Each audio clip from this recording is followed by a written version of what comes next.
ਦਿੱਲੀ ਵਿਖੇ ਸਥਿਤ ਹੈ 9ਵੇਂ ਪਾਤਸ਼ਾਹ ਸ਼੍ਰੀ ਗੁਰੂ ਤੇਗ ਬਹਾਦਰ ਸਾਹਿਬ ਜੀ ਦੀ ਅਡੋਲਤਾ ਦਾ ਪ੍ਰਤੀਕ ਗੁਰਦੁਆਰਾ ਸੀਸਗੰਜ ਸਾਹਿਬ। ਸਤਿਗੁਰੂ ਤੇਗ ਬਹਾਦਰ ਪਾਤਸ਼ਾਹ ਮਹਾਰਾਜ ਨੂੰ ਔਰੰਗਜ਼ੇਬ ਦੇ ਹੁਕਮ ਦੇ ਨਾਲ ਜਲਾਦ ਜਲਾਲੂਦੀਨ ਨੇ ਤਲਵਾਰ ਦਾ ਵਾਰ ਕੀਤਾ ਅਤੇ ਸਤਿਗੁਰੂ ਪਾਤਸ਼ਾਹ ਮਹਾਰਾਜ ਸ਼ਹੀਦ ਹੋਏ, ਜਿੱਥੇ ਅੱਜ ਕੱਲ੍ਹ ਗੁਰਦੁਆਰਾ ਸ਼ੀਸ਼ਗੰਜ ਸੁਸ਼ੋਭਿਤ ਹੈ। ਸਤਿਗੁਰੂ ਪਾਤਸ਼ਾਹ ਮਹਾਰਾਜ ਦੀ ਪਵਿੱਤਰ ਯਾਦ ਵਿੱਚ ਇਤਿਹਾਸਕ ਸਥਾਨ ਦਿੱਲੀ ਵਿਖੇ ਹੀ ਸਥਿਤ ਹੈ ਗੁਰੂ ਸਾਹਿਬ ਜੀ ਦੇ ਜੀਵਨ ਦੀ ਗਾਥਾ ਬਿਆਨ ਕਰਦਾ ਗੁਰਦੁਆਰਾ ਰਕਾਬਗੰਜ ਸਾਹਿਬ। ਲੱਖੀ ਸ਼ਾਹ ਵਣਜਾਰੇ ਨੇ ਸਤਿਗੁਰੂ ਪਾਤਸ਼ਾਹ ਮਹਾਰਾਜ ਜੀ ਦੇ ਪਵਿੱਤਰ ਧੜ ਨੂੰ ਆਪਣੇ ਘਰ ਜੋ ਅੱਜ ਕੱਲ੍ਹ ਗੁਰਦੁਆਰਾ ਰਕਾਬਗੰਜ ਸਾਹਿਬ ਸੁਸ਼ੋਭਿਤ ਹੈ, ਨਵੇਂ ਪਾਤਸ਼ਾਹ ਮਹਾਰਾਜ ਜੀ ਦਾ ਧੜ ਦਾ ਬੜੇ ਹੀ ਸਨਮਾਨ ਸਤਿਕਾਰ ਦੇ ਨਾਲ ਸੰਸਕਾਰ ਕਰ ਦਿੱਤਾ।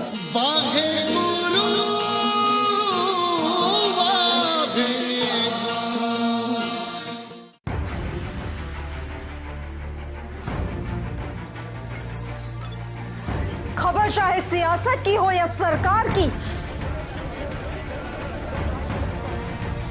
खबर चाहे भ्रष्टाचार की हो या गुनहगार की,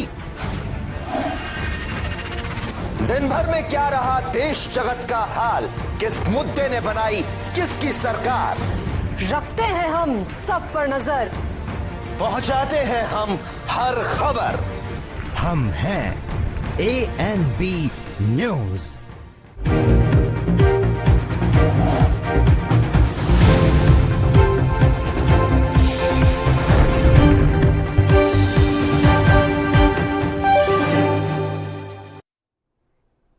नमस्कार, एएनबी न्यूज देख रहे हैं आप। मैं हूं मोहित चौधरी और आप सभी का स्वागत है इस बुलेटिन में। देश में कोरोना संक्रमण से हालत अभी भी भयावह बनी हुई है। हर दिन 3 लाख से ज्यादा नए केस सामने आ रहे हैं और करीब 4000 संक्रमितों की जान जा रही है। हालांकि अच्छी बात यह है कि नए केस की से ज्यादा रिकवरी हो रही है। स्वास्थ्य मंत्रालय की ओर से ताजा जानकारी के अनुसार पिछले 24 घंटे में 3,26,098 नए कोरोना के केस आए हैं और 3,890 संक्रमितों की जान चली गई। वहीं 3,53,299 लोग कोरोना से ठीक हुए।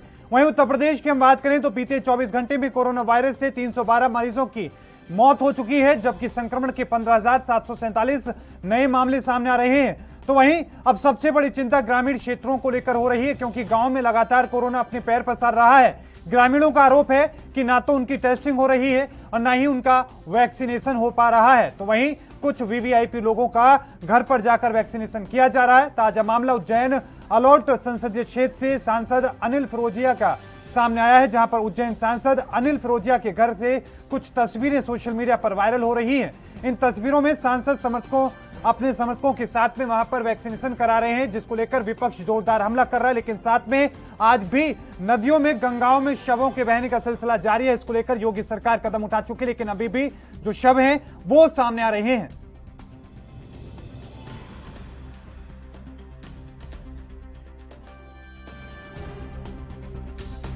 80,604 लोगों को वैक्सीन की पहली डोज दी जा चुकी है और अब तक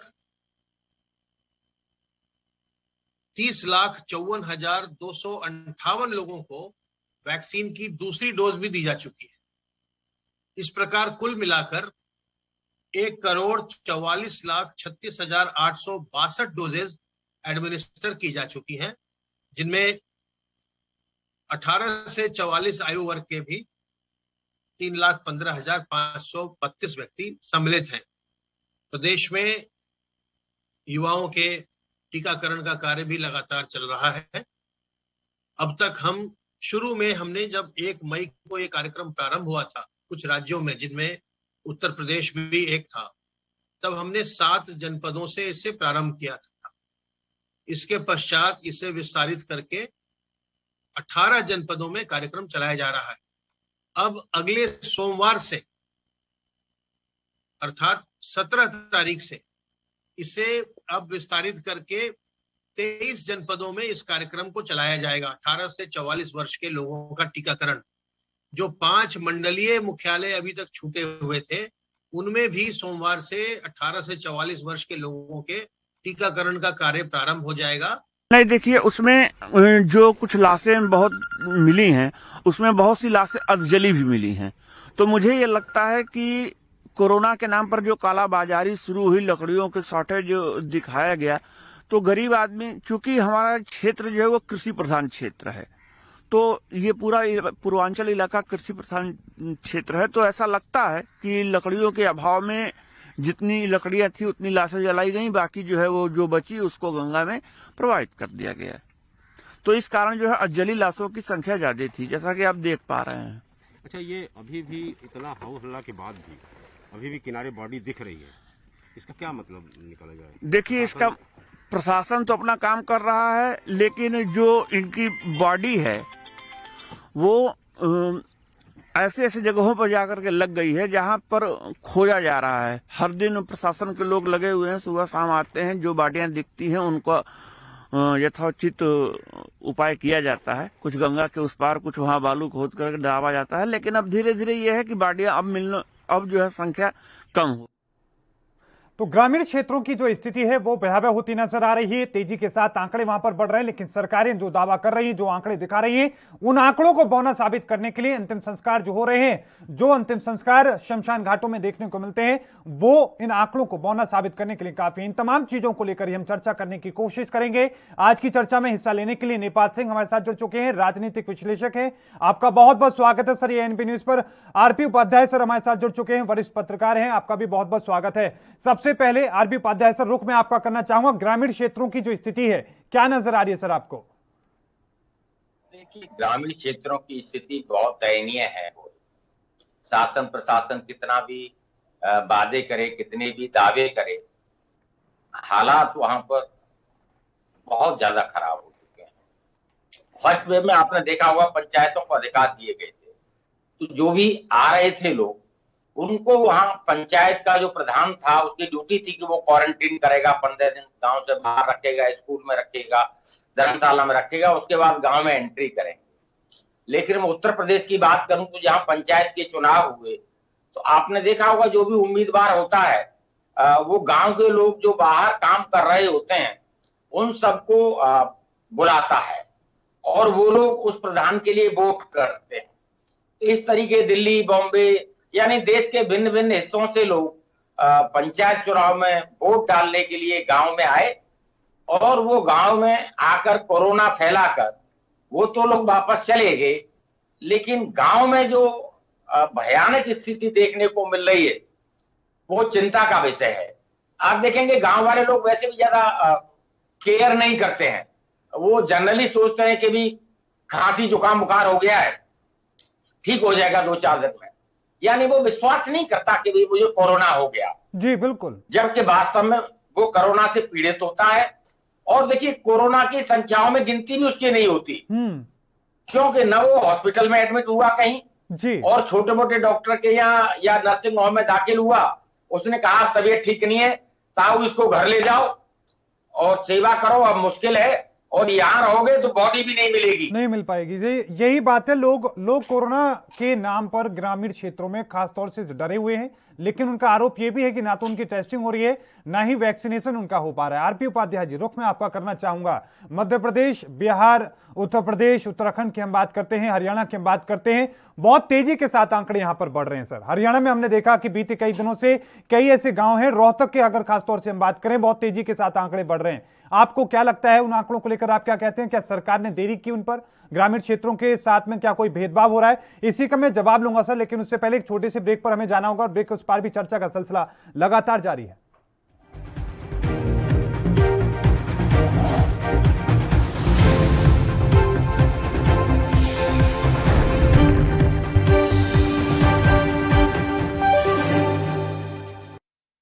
कोविड-19 ਟੀਕਾਕਰਨ ਸੁਰੱਖਿਅਤ ਹੈ। ਆਪਣੇ ਨੇੜਲੇ ਸਰਕਾਰੀ ਅਤੇ ਪ੍ਰਾਈਵੇਟ ਟੀਕਾਕਰਨ ਕੇਂਦਰ ਦਾ ਪਤਾ ਲਾਉਣ ਲਈ www.cowin.gov.in/home ਤੇ ਲੌਗਇਨ ਕਰੋ ਅਤੇ ਟੀਕਾਕਰਨ ਨਾਲ ਜੁੜੇ ਨੰਬਰ, ਜਗ੍ਹਾ ਅਤੇ ਹੋਰ ਸੂਚਨਾਵਾਂ ਬਾਰੇ ਜਾਣਕਾਰੀ ਹਾਸਲ ਕਰੋ। टीका लगाओ, परिवार बचाओ। पंजाब सरकार ਵੱਲੋਂ जनहित ਵਿੱਚ जारी।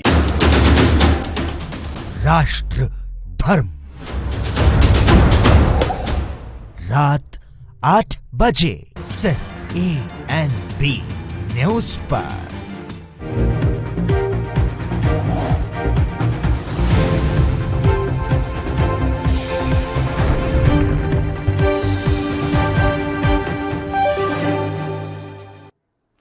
तो ब्रेक ब्रेक के बाद एक बार फिर से आपका स्वागत है। लगातार चर्चा जारी है। दोनों मेहमान हमारे साथ बने हुए। नेपाल सिंह जी, क्या ग्रामीण क्षेत्रों के साथ में भेदभाव हो रहा है?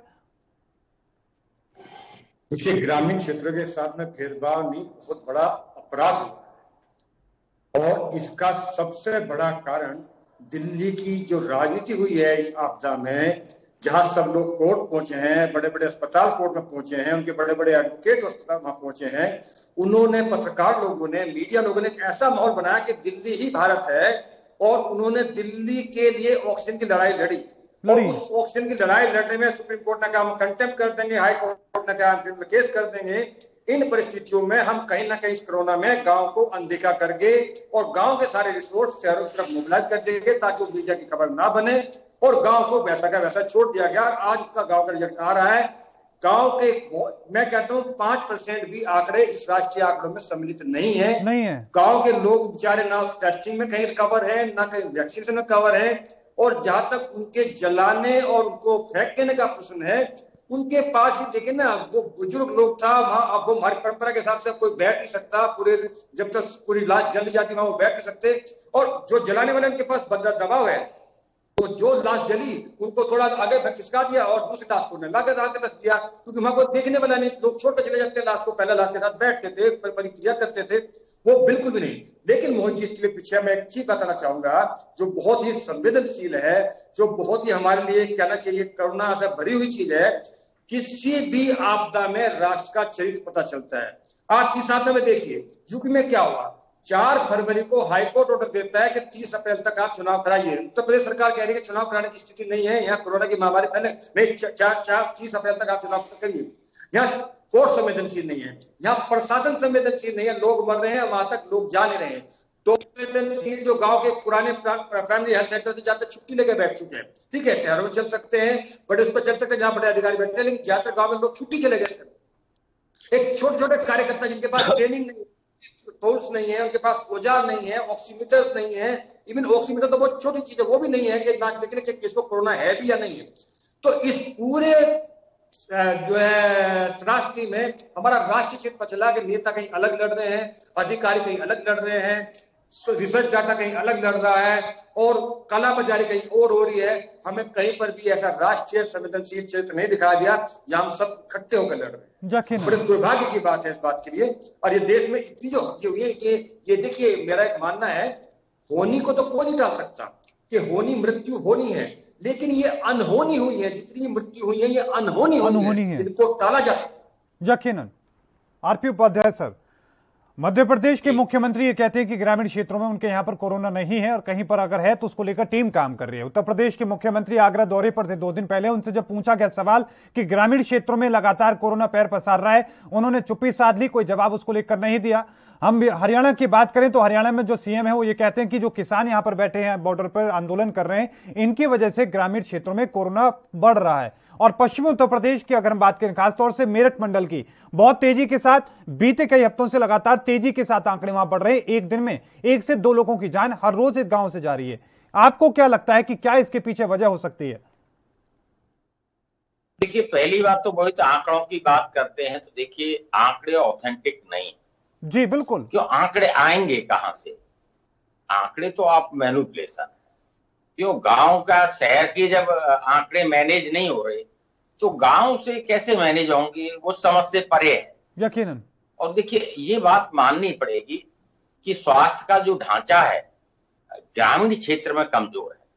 शहर के क्षेत्र में तो आप देखेंगे कि प्राइवेट डॉक्टर भी हैं, प्राइवेट नर्सिंग होम भी हैं, बड़े बड़े हॉस्पिटल हैं, यानी यहाँ फिर भी एक उम्मीद की किरण जगती है। लेकिन दूर दराज के गांव में देखिए, वहां डॉक्टर नहीं जाना चाहता, पैरामेडिकल स्टाफ नहीं जाना चाहता, वहां ड्यूटी नहीं करना चाहता। वो चाहता है कि शहर में रहूं, शहर के अस्पताल में काम करूं। आप उत्तराखंड वगैरह में देखेंगे तो वहां लोग तैयार नहीं है दूर दराज के क्षेत्रों में या ग्रामीण क्षेत्रों में, और कामोवेश ये सभी प्रदेशों के हालात हैं। यकीनन। तो ये कहना कि भी गांव में कोरोना नहीं है, मैं समझता हूं गलत है। देखिए, गांव में कोरोना फैला है, इसमें कोई दो राय नहीं है।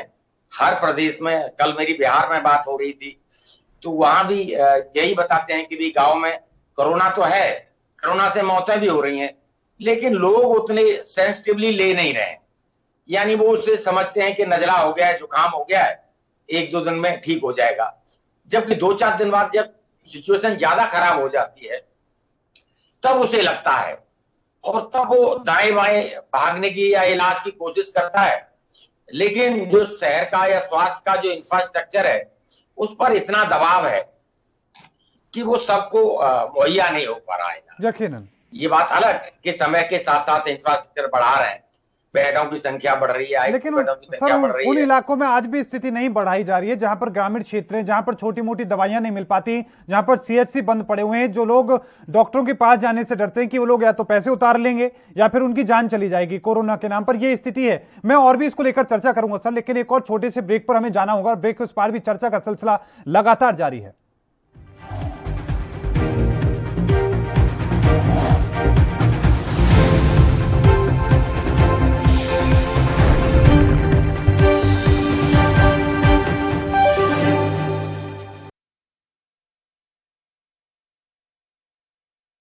गुरु तेग बहादुर सिमरिए समूह नानक नाम लेवा सतपिता बहुत ਵੱਡੇ ਭਾਗਾਂ ਵਾਲੇ ਹੋ ਜੋ ਕਿ ਆਪ ਨਾਵੇਂ ਪਾਤਸ਼ਾਹ ਸਾਹਿਬ ਸ੍ਰੀ ਗੁਰੂ ਤੇਗ ਬਹਾਦਰ ਜੀ ਦੇ ਪਾਵਨ ਪਵਿੱਤਰ ਅਸਥਾਨ ਗੁਰਦੁਆਰਾ ਸੰਗਤ ਟੋਲਾ ਬੰਗਲਾਦੇਸ਼ ਢਾਕਾ ਵਿਖੇ ਦਰਸ਼ਨ ਦਿਦਾਰੇ ਕਰ ਰਹੇ ਹੋ। ਇਹ ਉਹ ਪਵਿੱਤਰ ਅਸਥਾਨ ਹੈ ਜਿਸ ਅਸਥਾਨ ਦੇ ਉੱਪਰ ਸਾਹਿਬ ਸ੍ਰੀ ਗੁਰੂ ਤੇਗ ਬਹਾਦਰ ਹਿੰਦ ਦੀ ਚਾਦਰ 2 ਸਾਲ ਤੋਂ ਉੱਪਰ ਗੁਰੂ ਜੀ ਇੱਥੇ ਰਹੇ ਨੇ ਅਤੇ ਗੁਰੂ ਸਾਹਿਬ ਜੀ ਨੇ ਸਮੂਹ ਸੰਗਤਾਂ ਨੂੰ ਪਰਮਾਤਮਾ ਦੇ ਨਾਲ ਜੋੜਨਾ ਕੀਤਾ, ਭਜਨ ਬੰਦਗੀ ਇਸ ਜਗ੍ਹਾ ਤੇ ਕੀਤੀ। ਸੋ ਗੁਰੂ ਤੇਗ ਬਹਾਦਰ ਜੀ ਦੇ ਪਾਵਨ ਚਰਨਾਂ ਦੀਆਂ ਖੜਾਵਾਂ ਜੋ ਮੇਨ ਗੁਰਦੁਆਰਾ ਹੈ ਗੁਰਦੁਆਰਾ ਨਾਨਕ ਸ਼ਾਹੀ ਨੀਰ ਖੇਤ ਰੋਡ ਸ਼ਾਹਬਾਗ ਢਾਕਾ ਵਿਖੇ ਪਈਆਂ ਨੇ। ਸੋ ਗੁਰੂ ਸਾਹਿਬ ਜੀ ਦੀ ਹੱਥ ਲਿਖਤ ਬੀੜ ਜਿਸ ਨੂੰ ਸੁਨਹਿਰੀ ਬੀੜ ਵੀ ਕਿਹਾ ਜਾਂਦਾ ਹੈ ਉਹ ਵੀ ਗੁਰਦੁਆਰਾ ਨਾਨਕ ਸ਼ਾਹੀ ਵਿਖੇ ਸੁਸ਼ੋਭਿਤ ਹੈ। ਸੰਗਤਾਂ ਨੂੰ ਬੇਨਤੀ ਹੈ ਕਿ ਇਹਨਾਂ ਪਵਿੱਤਰ ਸਥਾਨਾਂ ਦੀ ਆ ਕੇ ਯਾਤਰਾ ਕਰੋ ਅਤੇ ਆਪਣਾ ਜੀਵਨ ਸਫਲਾ ਕਰੋ। ਵਾਹਿਗੁਰੂ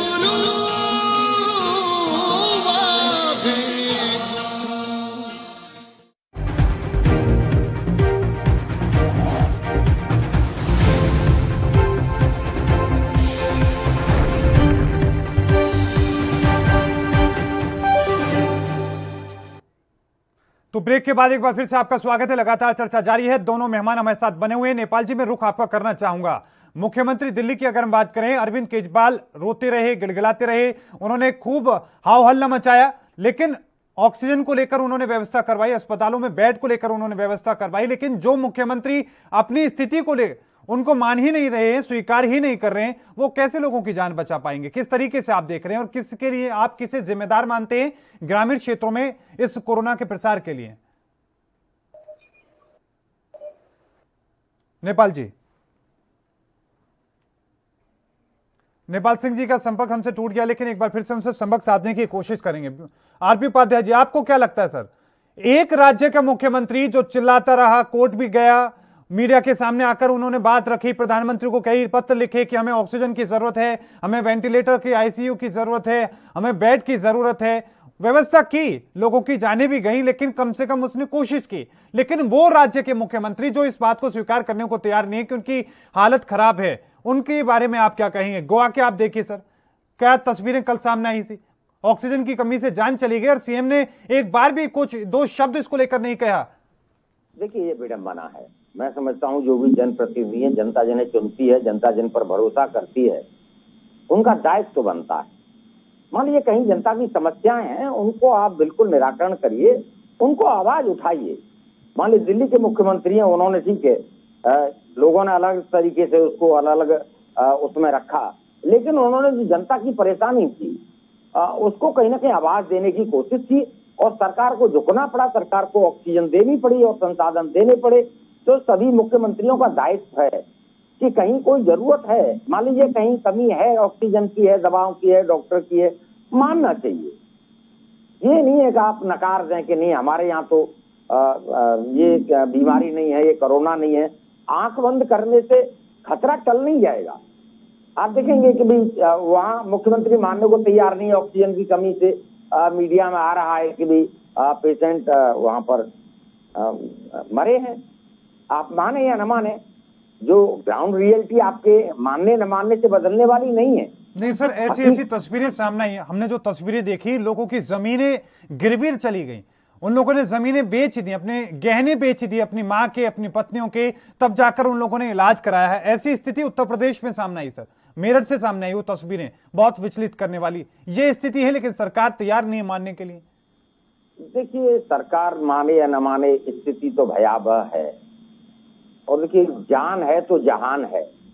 मान लीजिए कोई भी व्यक्ति बीमार है या उसके परिवार का सदस्य बीमार है, तो वो सब कुछ न्यौछावर करने के लिए तैयार रहता है, चाहे जमीन बेचे, मकान बेचे, कोशिश करता है कि किसी भी तरीके से अपने परिजन की जान की रक्षा वो कर पाए। देखिए, सरकारों का दायित्व है। देखिए, इस समय अवसरवादी लोग होते हैं, वो इस आपदा में भी अवसर तलाश कर लेते हैं, दवाओं की कालाबाजारी, और मैं कहूँगा अस्पताल और डॉक्टर भी उससे अछूते नहीं हैं, सभी नहीं, लेकिन बहुत सारे लोग उसको व्यावसायिक तरीके से लेते हैं। मानवीय संवेदना खत्म हो जाती हैं और सिर्फ पैसा ही उनके लिए एक वो हो जाता है। लेकिन सरकारों की तो सर जिम्मेदारी होती है, कम से कम ऐसा कोई कानून बनाए या कम से कम ऐसे कोई निर्देश दें कि इस तरह की कालाबाजारी नहीं होनी चाहिए, जो अस्पताल है इस तरीके से मनमानी वसूली ना करें। अस्पष्टता है, उसी का कारण गांव में कोरोना फैला। आप पूछ रहे थे, पहले देखिए पंचायतों को अधिकार दिए गए थे जी, वो राइट था उसको, कभी क्वारंटीन करेगा कोई भी, मैं जा रहा हूं तो मुझे भी बाहर रहना पड़ेगा 15 दिन। अब के जो सेकंड वेव हुई, इसमें आप देखेंगे मौतों का आंकड़ा भी बढ़ा है और स्पष्टता नहीं है। राज्य अपने हिसाब से फैसले ले रहे हैं और वो आखिरी व्यक्ति है, वहां तक वो फैसलों की कॉपी या वो आदेश नहीं पहुंच पा रहा है। तो यही प्राइवेट जो हॉस्पिटल है, नर्सिंग होम है, उनके लिए गाइडलाइन होनी चाहिए और इस तरह की महामारी में उनसे उम्मीद की जाती है। किसान आंदोलन को लेकर भी बहुत सारी बातें कही जा रही। मुख्यमंत्री मनोहर लाल खट्टर, उन्होंने खुद बयान दिया। नेपाल सर, आप किस तरीके से देख रहे हैं, क्या किसानों की भूमिका इस वायरस को प्रसार करने में उनकी रही है, चाहे हम हरियाणा की बात करें या पश्चिमी उत्तर प्रदेश की हम बात करें, क्योंकि ज्यादातर किसान वहीं से आए थे? देखिए, ये कहना कि भी किसानों के आंदोलन ने फैला नेपाल दिया, जी, सर नेपाल तो सर से नेपाल सिंह जी में हमारा चरित्र निकल के आ रहा है। गांव के प्रधान के चुनाव में आप देखिए, एक एक ग्राम प्रधान ने करीब 20-20, 25-25 लाख रुपए चुनाव लड़ने में लगाए। जहाँ तीन लोग चुनाव लड़ रहे हैं, यानी कि 1 करोड़ रुपए एक गांव में चुनाव लगे, किसने सैनिटाइजर नहीं कराया, किसने वहां बिस्तर लगवाया, किसने वहां ऑक्सीजन बैंक नहीं बनवाए? क्या उनकी जिम्मेदारी नहीं है? क्या कोई पूछने वाला नहीं है? देखिए, आज किसान आंदोलन है, उन पर बहुत प्रश्न थे, अच्छी बात है, उठने चाहिए। चुनाव पर बहुत प्रश्न उठने चाहिए, लेकिन किसी नेता ने आज तक किसान आंदोलन के बारे में चलो ठीक है, आज किसान आंदोलन कुछ समय के लिए पोस्टपोन कर दीजिए आप, और फिर जब महामारी खत्म फिर आप आ जाइए, कोई दिक्कत की बात नहीं। आपका विरोध करना आपका अधिकार है, लेकिन हम बिल्कुल चुप बैठे हैं, विरोधी दल चुप बैठे हैं, सरकार भी चुप बैठी है। अब मेरा एक प्रश्न है मोहित जी, मैं आपको बताना चाहता हूँ, हम 6,000 रुपए सम्मान निधि देंगे, यदि 500 रुपए भी आप किसी डॉक्टर की फीस लगा लें, गांव के डॉक्टर की फीस 500 रुपए होती है आज के डेट में जी, 3 आदमी यदि बीमार घर में हो जाए तो एक सम्मान निधि में तो डॉक्टर की फीस सिर्फ खाली कंसल्टेशन नहीं जा सकती, मजदूर के पास के लिए पैसा नहीं है, मजदूर की मजदूरी छूट चुकी है, तो बेचारे जाएंगे कहाँ? कोरोना टेस्ट 800 रुपए से कम में होता नहीं है, सरकार की जगह जाएगा, सरकारी अस्पताल खुले नहीं, तो वो आंकड़े ही नहीं है, ना तो कोई ट्रीटमेंट है। और गांव में लोगों ने मान लिया, जो 60 साल तक पर गुजर गया, चलो कोई बात नहीं, भगवान ने जितनी बीती बहुत पूरी होगी, वो उसको पूरा भी नहीं मान रहे, इस बात नहीं मान रहे। और ये प्रॉब्लम यहाँ है कि हमने इतना प्रेशर बढ़ाया, सब चीज हमने चारों तक आकर्षित कर दी। एक छोटा सा एग्जाम्पल मैं देता हूँ आपको, दिल्ली के चारों तरफ को आप यदि 4 बड़े टाउन हैं आपके, फरीदाबाद, गुड़गांव, सोनीपत, मेरठ, इनको छोड़ दीजिए, के साथ 50 कस्बे भी हैं, उन कस्बों में बहुत सारी डेथ हो रही है। यदि इनमें ऑक्सीजन होती तो ये लोग नहीं जाते। यदि इनमें ऑक्सीजन होती, इनमें डॉक्टर होते, इनमें दवाई होती, क्या आप सोचते हैं 6,000 रुपए सम्मान निधि पाने वाले व्यक्ति को 1 लाख की रेमडेसिविर ले सकता है कहीं से? नहीं, कहाँ जाएगी इसलिए रेमडेसिविर? सरकारी अस्पताल में है नहीं, उसके पास है नहीं, इसी जमीन में नहीं, जमीन को बेच के रेमडेसिविर लिया है।